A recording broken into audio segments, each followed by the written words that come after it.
Okay. Thanks. I appreciate it. Yeah, no problem.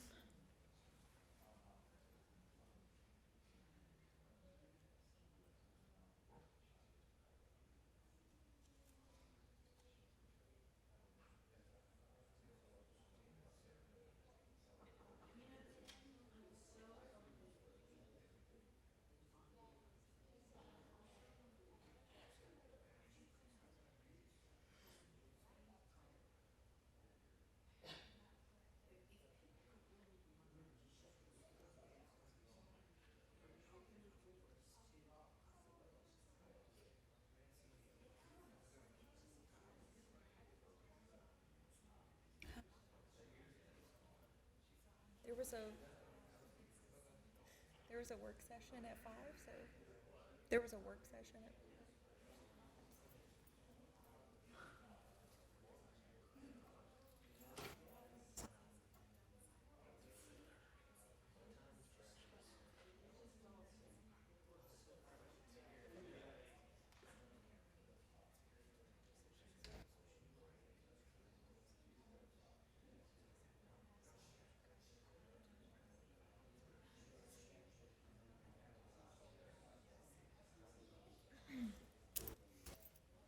All right, I apologize, everyone. Apparently, City Council is running a few minutes late after their work session at 5 o'clock, so we'll start as soon as they finish.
interesting information. Things I'd like to share with you.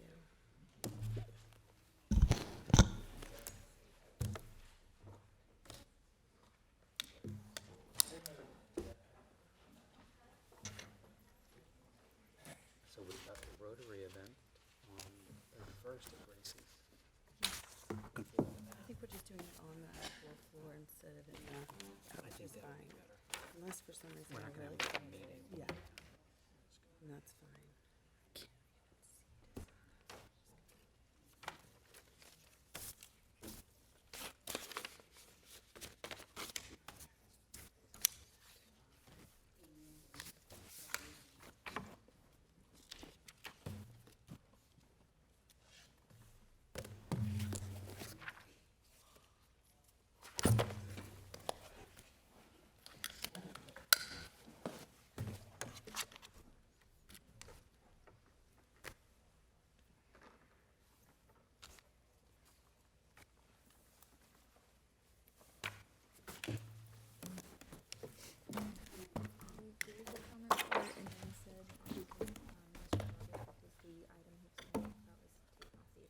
Okay.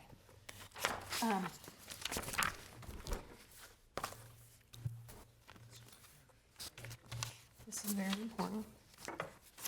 I don't know how to say that name or that name. I can try. Yeah, Susan's on her way. Do you know who it is?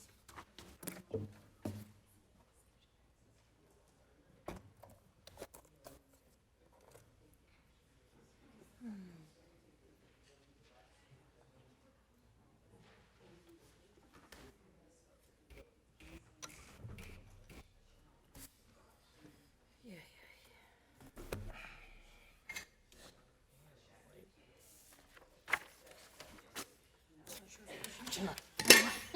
I wondered, I was like, hey. You want to put it up there, have Mr. Yoder. I don't understand.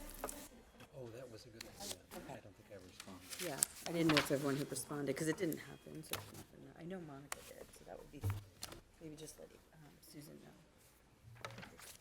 I will respond to that when you speak. Always the last one here.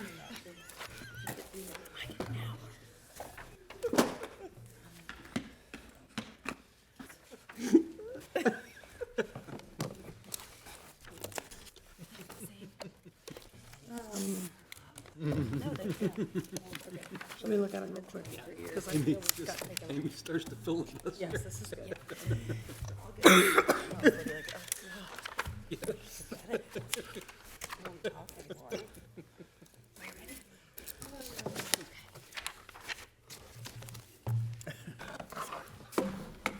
All right, I would like to call to order slightly late, I apologize, the March 3rd City Council meeting. If you'd all join me for a moment of meditation and followed by the Pledge of Allegiance.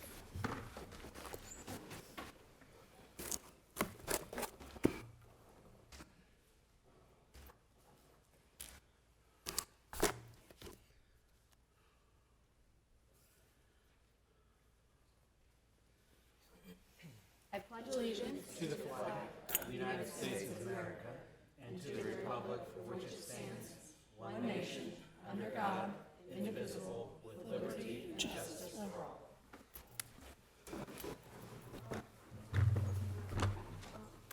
Thank you all for coming. Ms. King, will you please call the roll? Miss Nenny. Here. Mr. Moon. Here. Mr. Mulligan. Here. Mayor Condrey. Here. Ms. Vettori. Here. Okay, tonight we have a special presentation. We have some student athletes here from Middletown High School who are going on to sign, I guess they have signed contracts with universities. They're going to school for sports. So we'd like to recognize you guys. What we'll have you do is if you want to just come on up, does that work? Yeah? As you're called, and then maybe, Shelby, we could get a photo if all the council could come up and take a photo with them. And just let you guys know that we're proud of you as a community, and we're looking forward to all the great things you guys are going to do outside of Middletown, and then bring all your experiences back here. So we have Tyree Hyman. So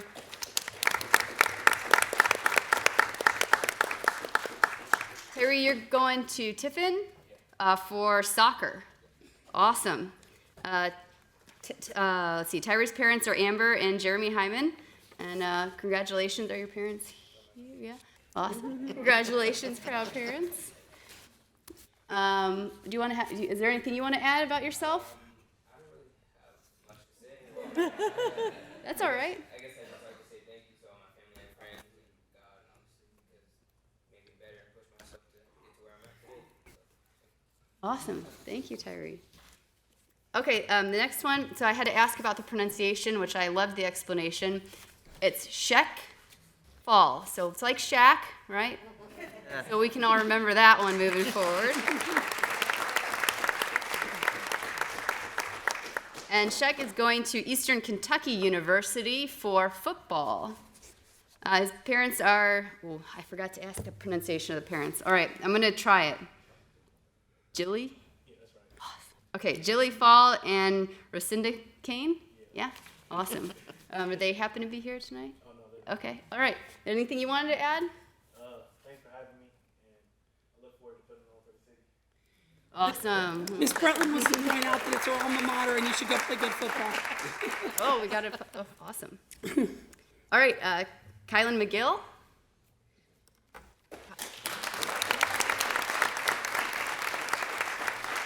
So Kylan is going to be going to Urbana for football.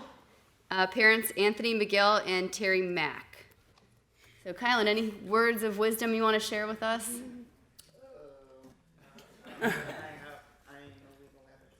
You don't have to talk. You're a football player, right? That's not necessary, huh? I like to thank my parents and my coaches and everybody. Thank you for having me. Awesome. Very good. Thank you.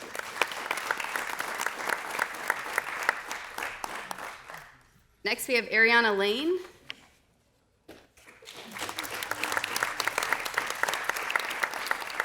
So, Ariana is going to Wilmington for softball. Her parents are Charles and Eva Lane. Ariana, do you have anything you'd like to share? Just thank you guys for supporting us new athletes, and thanks to my parents. Oh, they here? Sorry. Yeah, Where are they? Thank you guys for your support. All right, and finally we have Carly Metcalf.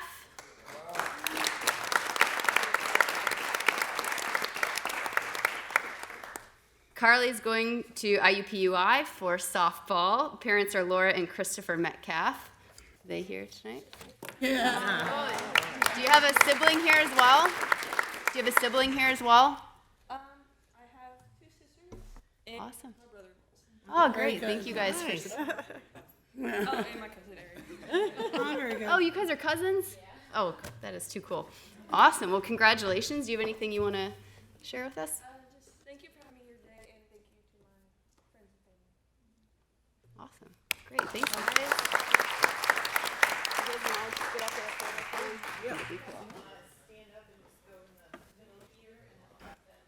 Should we come around? Yeah. Yeah, I think that'd be better.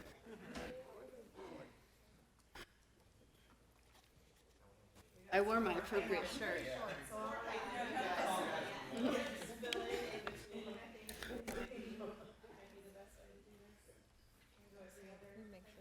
This is what are we doing? This is your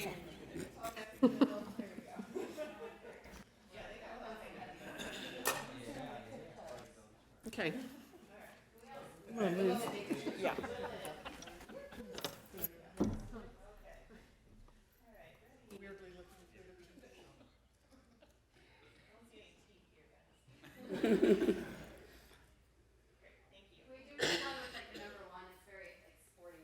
Oh, yes.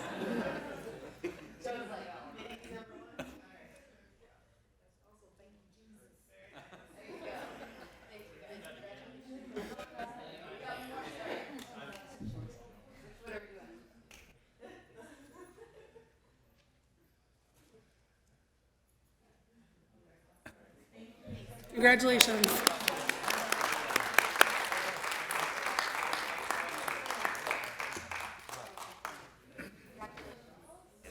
Congratulations. Thank you. Congratulations. Good luck. Junior achievement, like in the 8th grade.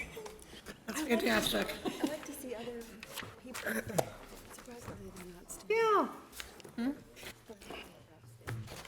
Okay, next we have a public hearing, 2020 annual action plan regarding HUD funding. Thank you. I just want to open it up if there's any comments. And Ms. Mueller is here in case there are any questions. I don't know if you have any additional comments you'd like to bring forward? No. Just want to open it if there's any comments Sure, from council or citizen. from the public. Oh, okay, yeah. If anyone has any public comments, please, you can come on up and state those now. Seeing none. I don't see any. Council, any comments from you? Okay, we just. I forget, do we give feedback at some point? If you'd like, you can provide feedback now. If you'd like to provide it in writing, we'll certainly. Okay. I'm taking I'll probably do it in writing, just circling back on a few of the things. Okay, thank you.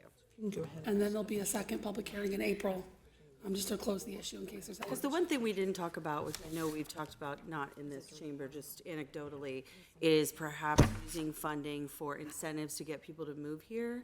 Whether that be similar to something Hamilton did, where I think through Miami, they offered $1,000 relocation assistance or something like that. So I didn't know if we maybe wanted to put a pot of money towards, even if it was $10,000 grants or what have you, but to consider something like that to incentivize. The other option, because the HUD money is a little bit limited in what we can do, we've looked at that from different funding, but we can certainly look at this as a funding source as well. Okay. For limited purposes. Right, I would say it would be a small, but it might be someone. Certainly can. We'll accept any feedback in writing, accept it at the next public hearing, whatever you need. Hearing none, I can close the public hearing. Okay, well, I officially, I suppose, have been told that we need to ask if there are any comments in favor of the, We really need to open the public hearing. so we're opening it by asking if there are any comments in favor of. Okay, any comments in opposition to? All right, we'll close the public hearing, that being said. Thank you. Is that good? Good. All right, we have a presentation today from Major Steve Aris, how do you pronounce your last name? Aerosmith? Aerosmith, from the Drug Task Force for the 2019 annual report. Yes, thank you. Appreciate an opportunity to be here again, once again this year. So it means a lot for me to be able to come back here every year and distribute an annual report from Warren County, since we do a lot of back and forth work with the police department throughout the year. It's important for me to distribute some of what we're doing and answer any questions if you have any. Hopefully you'll have a few minutes. I won't go through everything that's in that annual report. I know the sheriff was here, I think, last week, so if this is a little bit longer than mine, I'll try to keep it short. But most of you here tonight are familiar with the Warren County Drug Task Force. We have been around for a few years now. I've been the commander over there since the end of 2015. Coming around to all of the council meetings is something that's important to me. There's 27 of them, including you folks in Loveland, I think we have 500 houses down in Loveland that are in Warren County, and a whole bunch of them throughout our jurisdiction. But we can't operate without partnerships and relationships with all of our communities and the citizens that call in complaints and information, and the law enforcement agencies that we operate with throughout the year. It's important to get around and say thanks. So our overall structure in Warren County at the Drug Task Force remained the same. For the last few years, we've been a multi-jurisdictional HIDA Drug Task Force. HIDA, I explained the HIDA program in our annual report.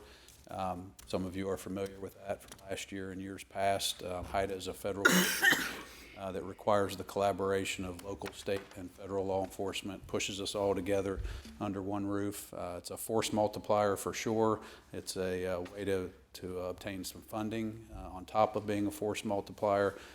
Helps us to share resources and target drug trafficking activities within our area of operation. So we operate in all of Warren County, obviously, and also the city of Wilmington. Wilmington has been a partner of ours since 2004, since the HIDA program came to Warren County.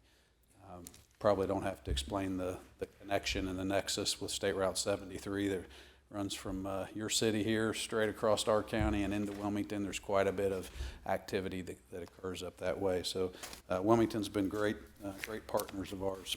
The multi-jurisdictional drug task force concept really works well for us, especially for a county like ours. We don't have any law enforcement jurisdictions that can put the type of manpower together to do drug trafficking investigations like we can with this task force concept. So, like I said, a force multiplier for all of us.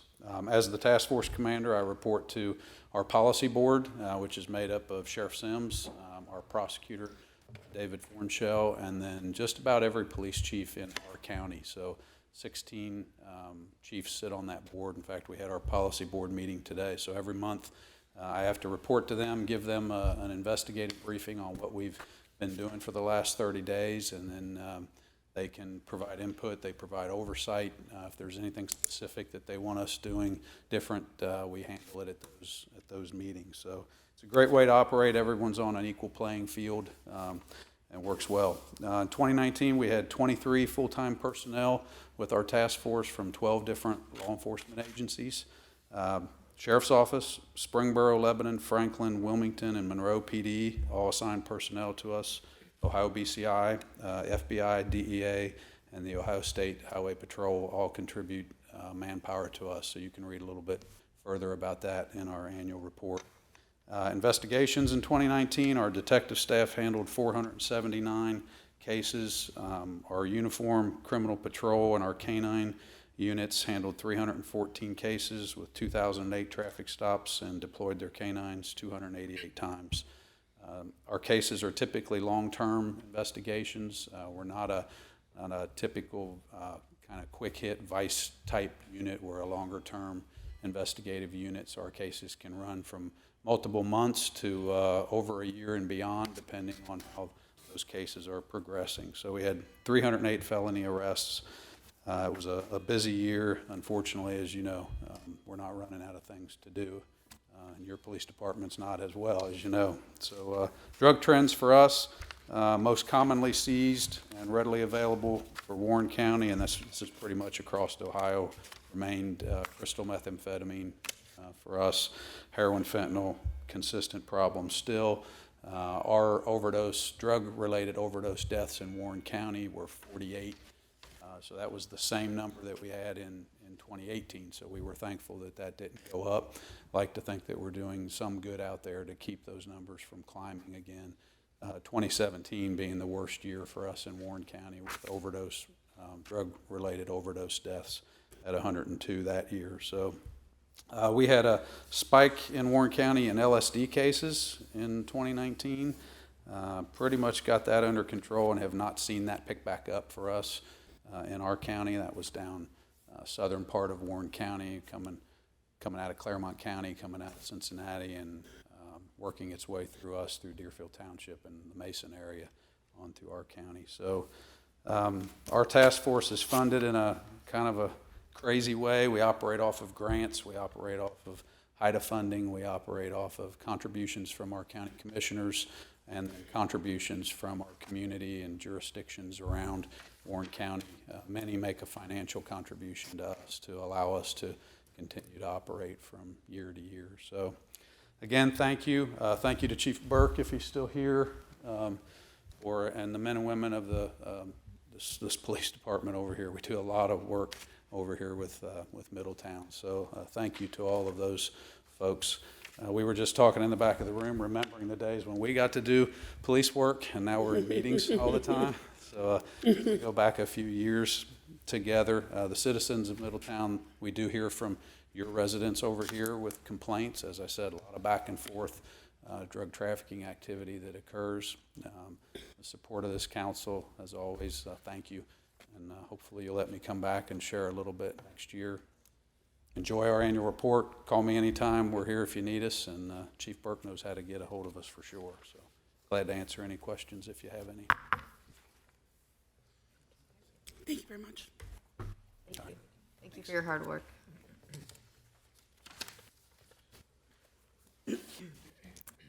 Okay, and we have a presentation on the census from Carolyn. Do you say Tepe. Tepe? Yeah. You have a PowerPoint that is outside At of the bottom, he said.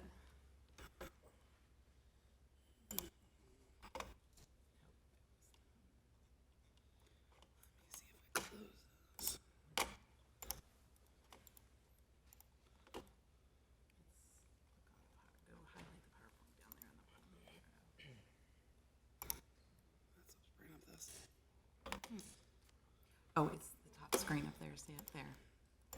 So sorry. That's fine. If you'd like, you can click. Oh, thank you. That'd make it a lot easier. All right. I don't want to go over my 10 minutes. I'm going to go fast through my slides. All of you saw me, most of you saw me here before you about a year ago when we started the process of the 2020 census in the Butler County area. Again, my name is Carolyn Tepe. I'm a partnership specialist for the U.S. Census, and I cover Butler, Warren, Preble, Darke, and Mercer counties. And I just want to go over really fast some of the stuff I covered last time, just quick overview for those of you who weren't here before, and then just talk about how things are going to start here really soon. So our goal for the census is to be the nation's leading provider of quality data about its people and the economy. Our plan is to conduct a high-quality 2020 census that fulfills our goal, which is to count everyone once and only once and in the right place. It is in the Constitution. It's Article 1, Section 2 of the U.S. Census. We've been doing this since 1790. This will be our 24th census that we have ever conducted. It is our largest peacetime effort that the U.S. government does. When we started in 1790, it was Thomas Jefferson who was then Secretary of State, and there were 3.9 million people in the United States at that point. We started introducing technology rather than just relying on door-to-door in 1970. At that time, we started a mailback feature. Then in 1990, we moved to telephone response, and for the first time ever, we will be doing a online response option also. We will keep the three other options, so there will be 4 total options still. So the reason we do this is for apportionment, redistricting, funding, and planning. Apportionment is the redistribution of the 435 congressional seats that we have. Ohio currently has 16, and if you believe news reports, we may lose 1 seat, but we are hoping that everyone is counted, and that won't be the case for Ohio. It's about redistricting. It's drawing the boundaries for the state and federal legislative districts, and so we adapt those based on population shifts. Funding. It's the reason that we all care. It's $675 billion every single year that gets divided into our states and then into our counties and then to our local governments. And those are things such as the thing that you guys had for open hearing today, which is community block grants. It's also for Pell Grants for the students you had here today. It's also school and breakfast lunch programs. It's Head Start. It's Help Me Grow. It's all of those programs that are distributed whether at the state or federal level. It's based in population, so it's based on census count. Some other things are food assistance, healthcare, infrastructure, public safety. And then planning, all of you use it. School districts use it, local governments use it, residents use it, businesses decide where to put different companies and different organizations based on education. We've been doing the census since the moment the last census stopped, but we put major effort in starting in 2018, where we were establishing where to count. We did address canvassing at that point, deciding where every address was so we know where to reach people. Now we're in the motivation to people to respond mode, and we will begin to count March 12th of this year. So in 8 days, we will start counting everyone in the United States. And then we will release those results to the president on December 31st of 2021, and then we will release those to the states on April 1st of 2021. We need your help to count because we find this populations are hard for us to reach, and they are renters, highly mobile people, young adults, low income, children under the age of 5, non-English speakers, LGBTQ, racial and ethnic minorities, and the mentally and physically disabled. These are the 5 counties that I cover, but any county in Butler is highlighted giant and large for you. Any area that is in blue are the areas that we are most concerned about. So those are the areas that have the lowest response areas.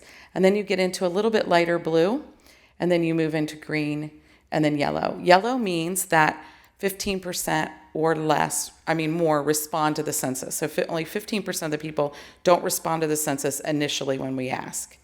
And then you get into the higher ones. So 15 tracts within Butler County have low response areas of greater than 25%. 5 of those are in Middletown.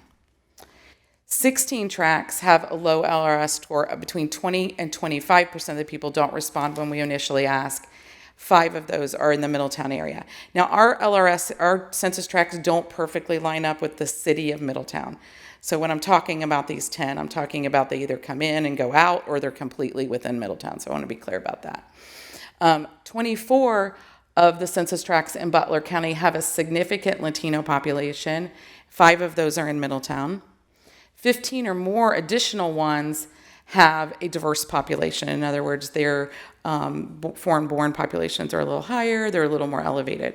And that's just one of our measures.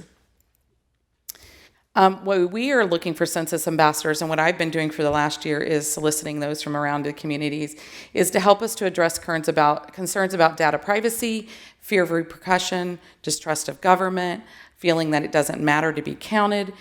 We all hope this results in my efforts for the last year, results in increasing understanding of how census benefits everyone and how it secures our future communities. We've been forming complete count committees. Middletown has one, Butler County has one, and Oxford has a complete count committee also here in Butler County.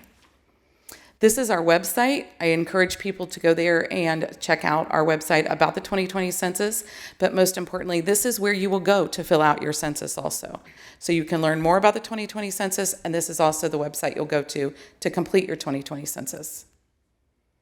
This will be the first time ever we do it online. It is only 10 questions. It should take less than 10 minutes per household. It is secure, accessible, and you can do it anytime, anywhere. You can do it on a smartphone or a laptop or an iPad. You can call our telephone free 12-language phone.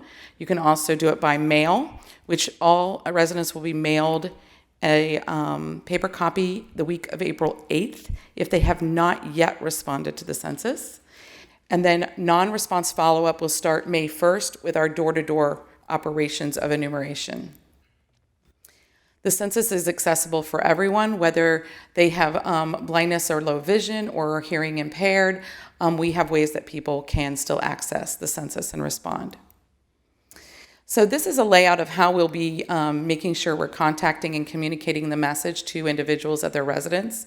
March 12th to the 20th, people received an official invitation, which I'll share with you in a moment. Then they'll receive a reminder letter, and then they'll receive a reminder postcard. And then they will be, like I mentioned earlier, get a paper copy in the mail. And then the week of April 20th, they will get a final reminder postcard. As soon as you respond, these will stop. So once you've responded, it'll stop. Now, if you respond the night before it's already in the mail, obviously you might get one more. But for the most part, they will stop. This is what the letter will look like. And this is the paper questionnaire. This is a document you can find on our website, which is the Why We Ask, and is also included in your folders tonight. And these are the 10 questions and why we ask them. We also want to address issues involving fraud and scams. We also want everyone to know that anybody who knocks on your door will have all 3 items with them. They will have a federal ID badge. They will also have a census cell phone with them that clearly indicates census, and they will have the black bag over their shoulder with the white stripe and the blue thing. If you were still unsure, you can always call the fraud and scam number. Again, your information is protected through Title 13. All of our data is encrypted and aggregated before release. We cannot release that information for 72 years, and most people who love genealogy and Ancestry.com knows that we release it after 72 years to those sources. Our next release will be in 2022. All census workers are background checked, and they take an oath for life. So even when I lose the census, I will not be able to disclose any personal identifying information I may have gained, and that penalty is 5 years in prison and $250,000.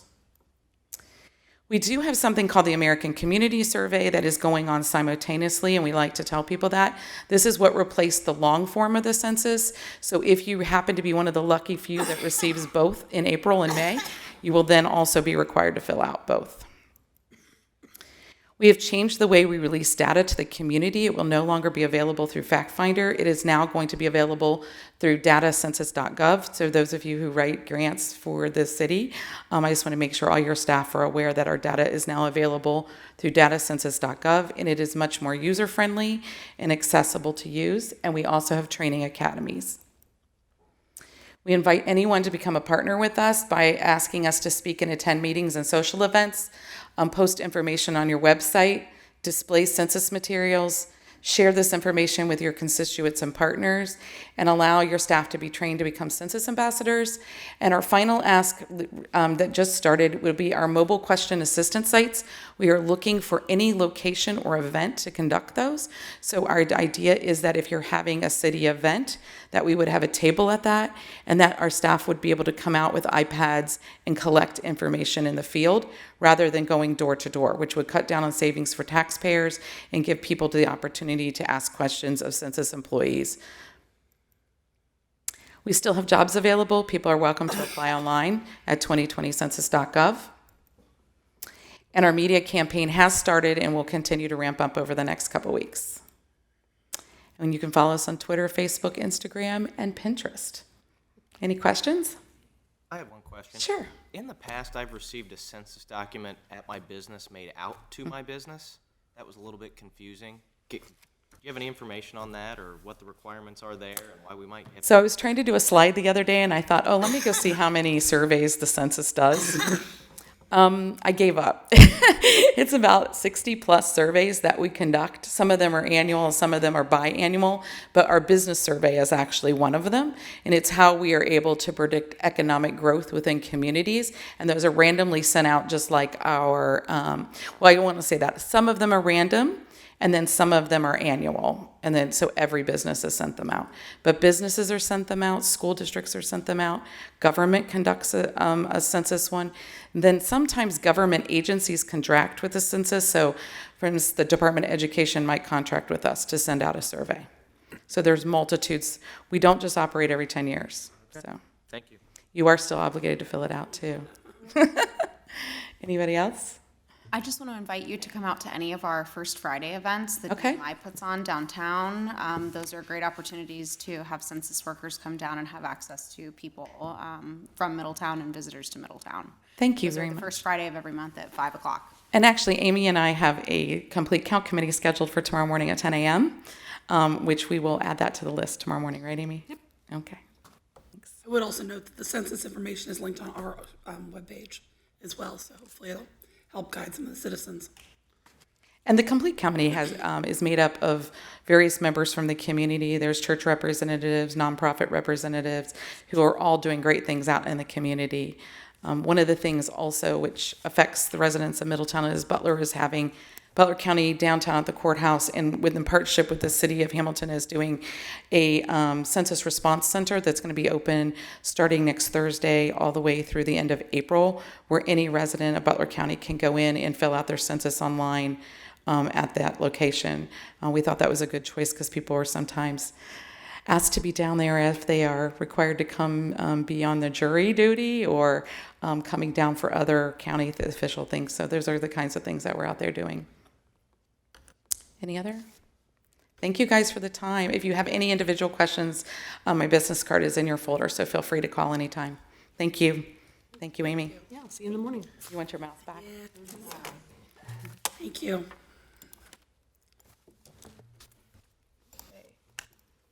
Time to move on to citizen comments. Amy, do we have any citizen comment cards this evening? We have one person, but they withdrew their card. Okay, so one, but they withdrew. Okay, Okay, that moves on to the city manager report. fantastic. I'm going to outsource some of my speaking this evening because clearly I'm not having the most fun today. I'm asking Jackie Phillips to join us. Ask Jackie to come down and provide an update to everyone about the coronavirus or COVID-19. So Jackie is our health commissioner. If you could give us an update. Yeah, for a small fee. Yeah. Health Department's trying to rate, I'm just kidding, 20, yes, we can pass that around, but, yes. And really quick, thank you for squeezing me in on your city manager moment. They always laugh at me at church, moment, and it lasts 45 minutes. And thank you all for being such astute listeners. Really quick, I will leave it up to you guys at the end if you have any questions, but tonight I want to talk about coronavirus. And it's also known as COVID. So you'll hear that COVID-19, that's what they're calling it now. Coronavirus, not to make people get confused, there are many coronaviruses in our community, right? This new one is COVID-19, which means it's a new virus, and is what you hear them say novel. And so that's the one we're talking about. So I hear people in the community, they're being tested for coronavirus. That's part of the pulmonary test that hospitals do. There are other coronaviruses. But the one we're talking about tonight is COVID-19. It's basically spread by coughing, sneezing, or by close personal contact. It's droplet. It's not aerosol, it's droplet. So we're going to get them off of surfaces or by touching contaminated things, pens, pencils, those kind of things. Signs and symptoms, this is where it's tricky. Normally it's just like the flu, fever, coughs, difficulty breathing. But some people they're finding are positive with no symptoms. They're called asymptomatic people. So it's possible that you could have it with no symptoms at all. That's where some of our areas of concern is. Because it's new, it's unpredictable. We have seen how other viruses behave. This one, we don't know how it's going to behave. But we're thinking that the symptoms should start within 2 to 14 days. That's why you hear a lot of people talking about being isolated or watching themselves for at least 14 days, because you should develop some type of symptoms if you're going to at that time. Now, this is as of, and you're going to love this piece of paper, because this is as of 5 o'clock tonight, and it's changing over and over and over. But as of March 3rd, 5 p.m., there was 73 cases in the United States. And you'll hear fluctuating numbers, like 118 sometimes, because they're not counting that cruise ship. They kept those numbers kind of separate. So you may hear 118. That's including to the 73 that we have in the United States. There are so far 14 states involved now. Georgia and North Carolina just were some of the recent states that had positive cases in the United States. So far, Ohio has no positive cases. Ohio has one person that we call under investigation, and it's called a PUI. You may have heard that term, person under investigation, which means they have met some criteria to be tested, and they're waiting to see if they come back positive or negative. We also have 212 people that are being monitored throughout the community of the state of Ohio by local health departments. Monitoring people are people that have had international travel or have had some kind of, maybe Italy or China, some of the states that some of the countries that we're thinking of, they come back, no signs and symptoms, they're just being monitored, meaning they stay at home 14 days, take their temperature every day. Health departments are checking in with them. How are you feeling? What is your temperature? And we wait until the 14th day, and then we release them at that time. Let's see here. Key messages, which is really important. And before I go to the key messages, 36 states have tests, and you guys probably have been hearing that in the media. So 36 states have tests. ODH has not received their tests yet. So they have limited tests at ODH for the state of Ohio. And we still have to go through the process of meeting criteria, and this is for the state of Ohio, checking with the state of Ohio to see if those people meet criteria. If they do, we get a sample, send it to the state, they send it to CDC, because we don't have any tests yet, and that's how that kind of, we're hoping by the end of this week, we keep saying soon, that we'll get tests in Ohio.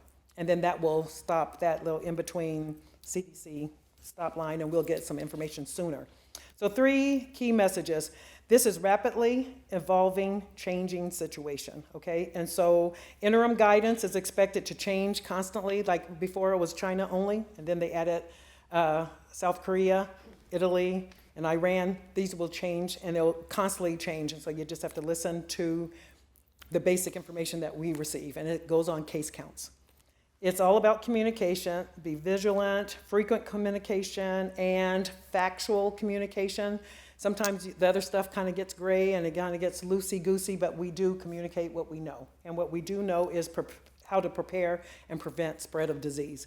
And so that's one of the things I brought up there.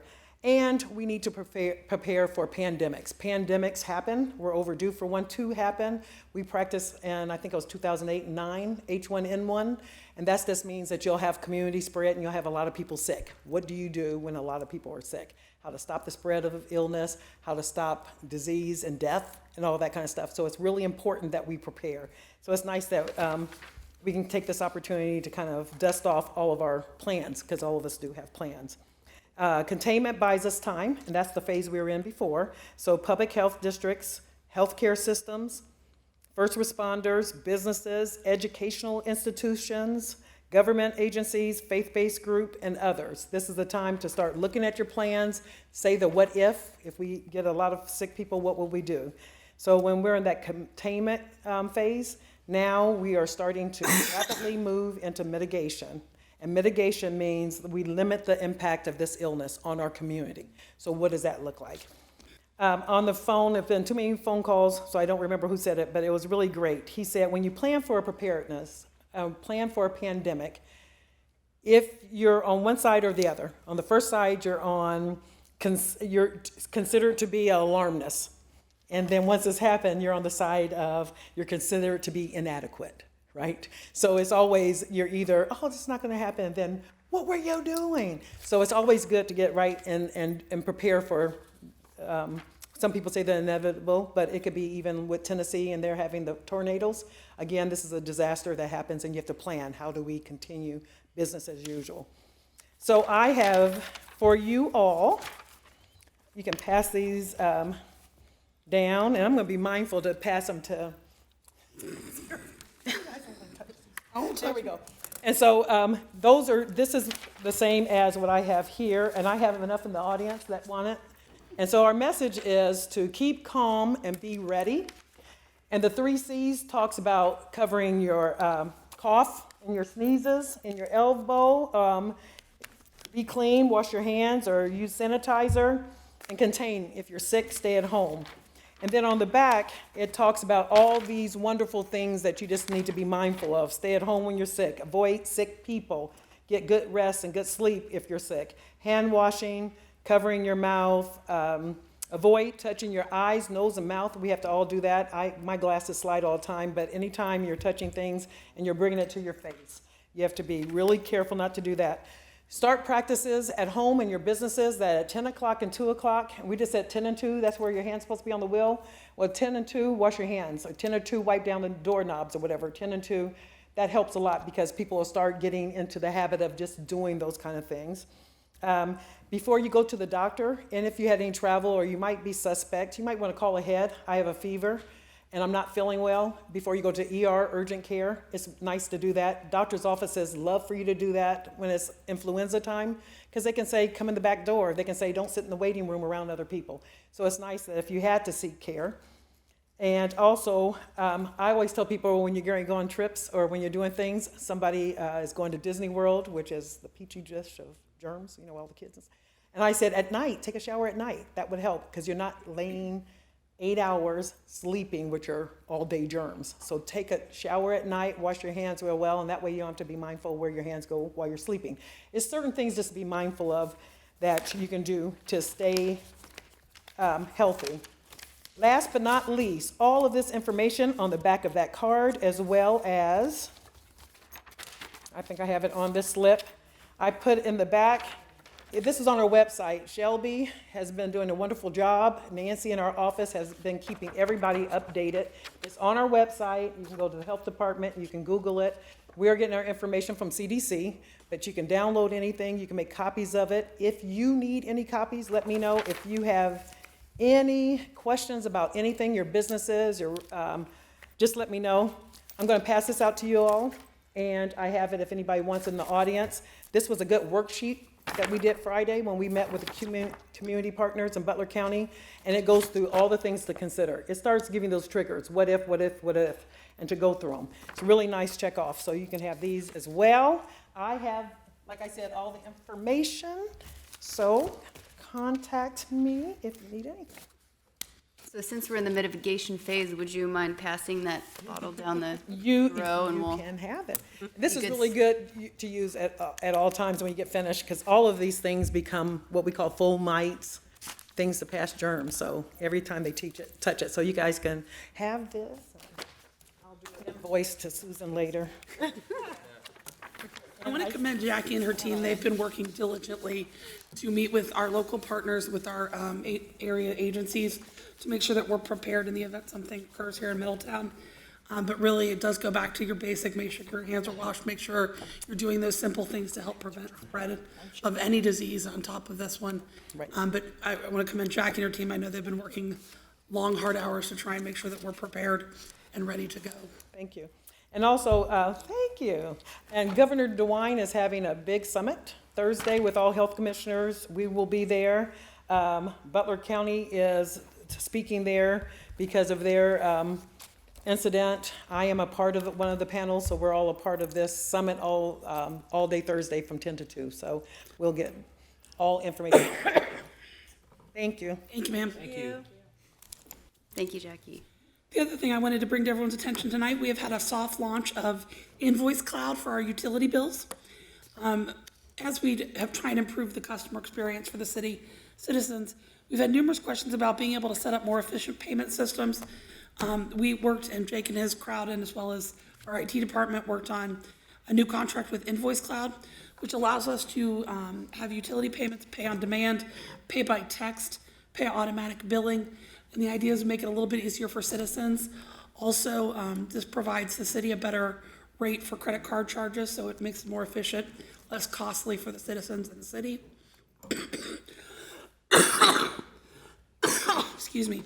When you go to the launch screen for our city webpage, they have this screen will help you get set up for Invoice Cloud. You can choose to just pay your one-time bill, no registration required, or you can choose to get registered and have an ongoing payment, have the information saved. This website is well rated to maintain that information, provide the city and the citizens some extra security about the data that's being stored. But we're really excited about getting this launched. The idea is start it with utility bills. As soon as it goes well, that we will roll it out to other city services and be able to help offer this for our citizens. But we're excited, and you can sign on now to get your utility paid through this. Susan, can you just clarify if someone already has a water bill account through the city's website, this is a separate? So when you go in to pay your bill, you can choose pay it your old way, just the one-time single pay, or you can sign up for this new service. Okay, so they need to take an action to. If you want to get signed up for Invoice Cloud. Gotcha, thank you. And that'll remove paper invoices from you. You can choose or not to choose. Okay. The benefit of this, in a lot of my mind as well, is that you can customize whatever you want. If you want to just get it on your cell phone and text, say, hey, your water bill's due, you can do that. If you want to get a traditional bill, you can. If you want to just look at it online, you can do that as well. It gives you a lot of customization to try and decide what's best for your life. We've been really pleased with it. I hope citizens are as well. Thank you. And I am going to end my comments with that, so you don't have to listen to this any longer. Okay, Ms. Skank, will you please present the consent agenda for us? For your consideration this evening, we have to receive and file board and commission minutes from the Citizens Advisory Board from January 16th, June 19th, and December 18th, 2019, and from the Library Board from January the 21st, 2020. To confirm the promotional appointment of Rick Clark to the position of Public Works Leader in the Department of Public Works and Utilities, Sewer Maintenance Division. To approve the purchase of a new Chevy Tahoe four-wheel drive PPV off the ODS contract for the Division of Police in the total amount of $36,481 from Ganley Chevrolet of Aurora LLC. To approve the contract with Champion Cleaning Specialists Incorporated of Cincinnati, Ohio, in the amount of $49,780 for the cleaning of the clarifiers at the water treatment plant, and to approve the purchase of upfit packages for 4 2020 Ford PPV utility vehicles from Phoenix Upfitters LLC of Middletown, Ohio, in the amount of $50,520, including installation. So moved. Second. Thank you, please call the roll. Mr. Moon? Yes. Mr. Mulligan? Yes. Mayor Condrey? Yes. Ms. Nenny? Yes. Ms. Vettori? Yes. Okay, and we have a motion item.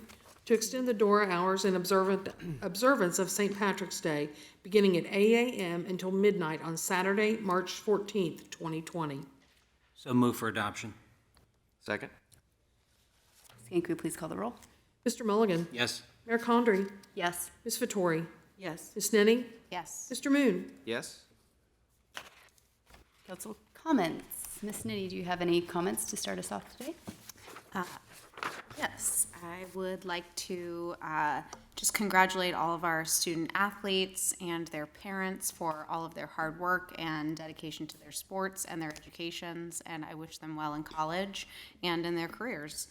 I would like to thank Major Steve Arrowsmith from the Drug Task Force for coming in and giving us a recap of their program, and Carolyn Teepee for coming down and talking to us about the census. I hope that we are able to encourage a lot of our citizens to participate in that, and that can give us, yield some results for us in the positive. It's a pretty quiet week in Middletown, but we've got our first Friday, this coming Friday, downtown. So I encourage anyone who wants to come down and check out our downtown to come down. And I'll yield my time. Thank you. Mr. Moon. Thank you. Yes, I too would like to congratulate all our student athletes, wish them nothing but the best in college.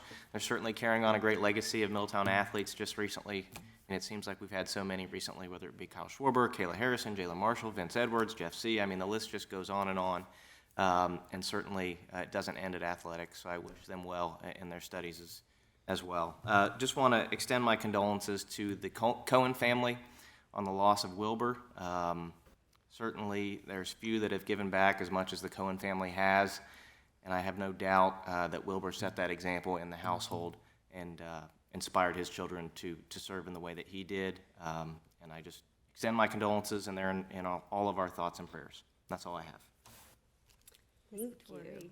I wanted to also send my condolences to the Cohen family. I think Wilbur and the entire family really represents the best of what's possible in Middletown, and they set the example, and they've set the bar really high. So I send them condolences. I also wanted to circle back on something that I had emailed about moving council comments up, I think, after citizen comments, because I think that would give us the ability to maybe more directly respond, because I feel like we get a lot of great comments from the citizens, and then we have all these things that maybe aren't as interesting and they leave.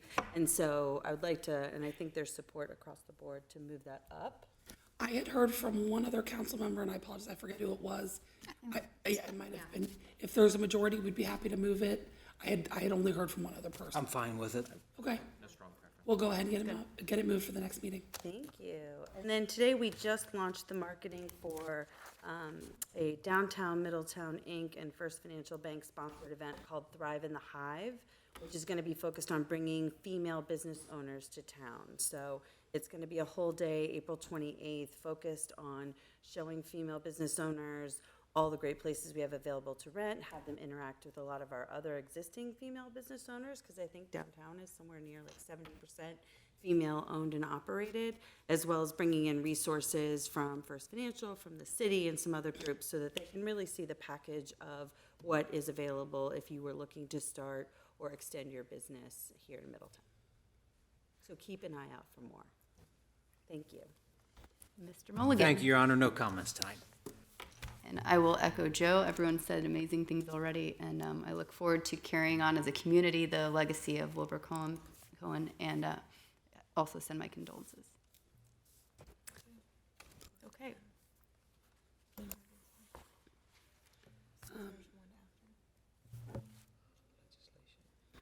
Yeah, both. We don't have to. Are we ready to present the legislation? Yes, thank you.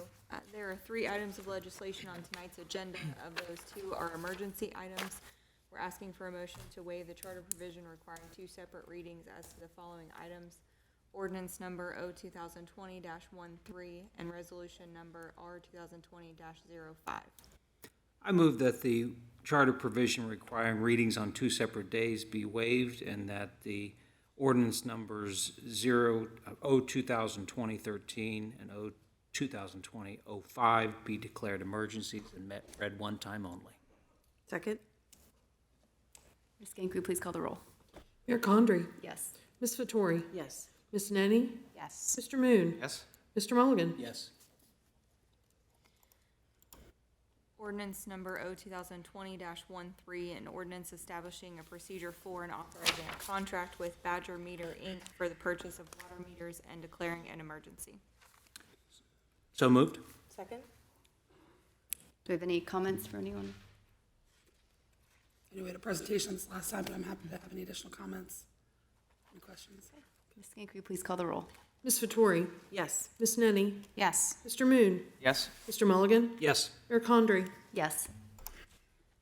Ordinance number 2020-05, an ordinance designating properties located in an area generally bounded by First Avenue to the north, Verity Parkway, south side of Woodlawn, and Parkview Avenue to the west, the Pioneer Cemetery property, Cohen Brothers, Inc., and the west side of Lamneck Street to the east, and Calumet Avenue to the south as the Oakland Historic District. Here for a second reading. So move for adoption. Second. Any comments? If I may, prior to getting started, this is back for a second reading. We did have a slight delay in there. I had informed council, I was approached by AK Steel as well as the Serta Corporation who owns some property on the south side of this designation with some concerns about what the designation would do to their land viability. And trying to work with our partners, we've made an agreement to remove them from the local designation, but they're going to be supporting us on the National Registry designation, which opens up a lot of our tax credits required for Oakland. In the long run, I don't think for the city this causes any long-term projection problems. We had not included these properties as being improved properties in those financial projections you saw for Oakland for a few reasons, but so it doesn't affect any of the financial provisions. I think this was a good compromise to make with some of our corporate partners.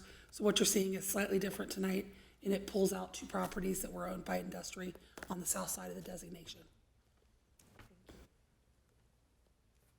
I just have one comment, Mayor. I had a few citizen comments inquire as to why, first of all, the size of this particular historic district, and was it incorporating some homes that were smaller in size as opposed to the existing historic districts in Middletown that have houses maybe on a grander scale. And the reason was, one, from a historical perspective, these smaller homes are part of the historic fabric of our community, whether they're workers at Armco Steel, but each home does tell a story. And then forward-looking, as we're redeveloping the Oakland neighborhood at Renaissance District, from a developer's perspective, a new family may not want a 5,000 square foot home to be their to be the focus of the redevelopment efforts. That would, 5,000 square foot home would be just too much to take on. So these smaller homes would be attractive to the new families that we want to bring to the community. So I hope that addresses the concerns of some of those citizens that had questions. Thank you. Great. I just have one comment. Want to thank city staff for all their work. This has been years in the making. I want to thank Dan and your partner Dan for all your work. I really think we're going to look back in 10 to 20 years and see this as a transformational moment for Middletown and for this neighborhood. It's just the first part of a broader housing plan of the city reinvesting back in the neighborhoods, and it's something that we have to do. And I'm looking forward to supporting this legislation tonight. That's all I have. Okay, Ms. Ginko, please call the roll. Ms. Nenny? Yes. Mr. Moon? Yes. Mr. Mulligan? Yes. Mayor Condrey? Yes. Ms. Vettori? Yes. You have to take one item slightly out of order and ask for consideration of executive session at this time. Yeah, so I guess I'm going to state the executive session. We can go to executive session, but I also want to state when our next meetings are because we may lose people, so if you guys don't mind. Okay, so under the authority of ORC 121.22G3, conferees with an attorney for the public body concerning disputes involving the public body that are the subject of pending or imminent court action. So moved. Second. Ms. Ginko, please call the roll. Mr. Moon? Yes. Mr. Mulligan? Yes. Mayor Condrey? Yes. Ms. Nenny? Yes. Ms. Vettori? Yes. So with that being said, we will adjourn to executive session. We will come back for one more legislation item, adjourn to another executive session, after which we will adjourn until the 5th of March at noon. I wrote this down. At Markham Apartments for a field trip of City Council, which is also a public event. And then also a council meeting after that on the 17th of March at 17:30 or 5:30 p.m. at Council Chambers. If we don't see you before then, blue skies over Middletown, but we will adjourn now to our executive session. Actually, I think we may ask the people in the audience to step out for a brief moment, given the numbers. So that, Yeah. could do our executive session here. Okay, yeah, if you guys don't mind, we'll hold it here, so if you would love to join us afterwards, we'd love to have you back, briefly. The mayor has a copy of it, I'll get this signed. I didn't get a chance to read it. Thank you. I emailed it to you earlier today. This is the actual copy that is your signature.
Start to feel sad. Like they just don't love us. We're both coming back. That's what we thought would happen. Yay. This paper.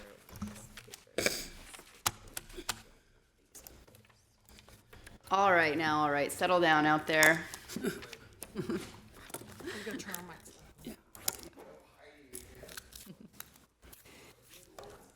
Okay, I need a movement to come back to regular session. So moved. Second? Ms. Kank, will you please call the roll?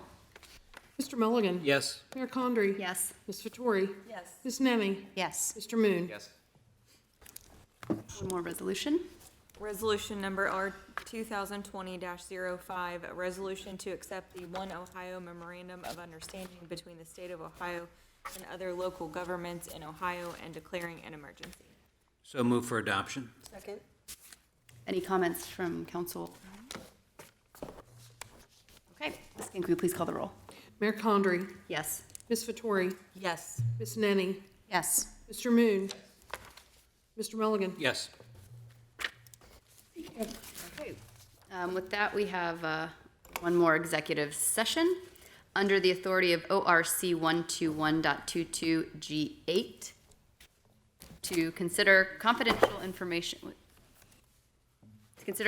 information related to the marketing plan's specific business strategy, production techniques, trade secrets, or personal financial statements of an applicant for economic development assistance, or to negotiations with other political subdivisions respecting requests for economic development assistance, provided that both of the following conditions apply. 1, the information is directly related to a request for economic development assistance that is to be provided or administered under any provision of Chapter 715, 725, 1724, or 1728, or Sections 701.07, 3735.67 to 3735.70, 5709.40 to 5709.43, 5709.61 to 5709.69, 5709.73 to 5709.75, or 5709.77 to 5709.81 of the revised code, or that involves public infrastructure improvements or the extension of utility services that are directly related to an economic development project. 2, a unanimous quorum of the public body determines by a roll call vote that the executive session is necessary to protect the interests of the applicant or the possible investment or expenditure of public funds to be made in connection with the economic development project. So move for adoption. Second? Ms. Ganku, please call the roll. Ms. Vettori? Yes. Ms. Nenny? Yes. Mr. Moon? Yes. Mr. Mulligan? Yes. Mayor Condrey? Yes. Okay, with that, we will adjourn following executive session until, as I stated before, the 5th of March at 12 o'clock at Markham Apartments in Hamilton, and then the city council meeting on 17 March at 17:30 or 5:30 p.m. here in council chambers. Until then, blue skies over Middletown. Thank you.